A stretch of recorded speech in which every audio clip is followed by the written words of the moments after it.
Ils ont le même métier mais deux statuts très différents. Laurent est conducteur de bus à Montpellier depuis 13 ans. Olivier lui travaille depuis 15 ans à la RATP. Régime général pour l'un, régime spécial pour l'autre. D'abord, côté salaire, y a-t-il une vraie différence? Un jeune qui rentre à TAM, il est on va dire à 1 500 €. S'il fait une carrière complète à TAM, c'est-à-dire 42 ans, il finit à 2 600 € brut. Ça fait on va dire 2 000 € net. Aujourd'hui, on rentre avec à peu près 1 500 € net à la RATP, en sachant qu'on a un an de commissionnement, c'est-à-dire qu'on a une période d'essai d'1 an.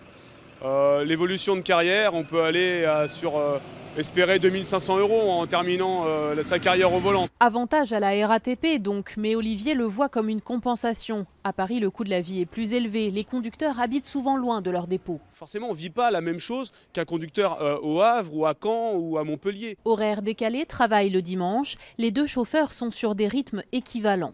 Lorsqu'il est question de retraite, en revanche, le contraste est flagrant. On est salarié du privé, donc on a la retraite à 62 ans comme tous les salariés du privé. Alors moi je peux partir à partir de 52 ans mais j'ai pas la retraite à taux plein.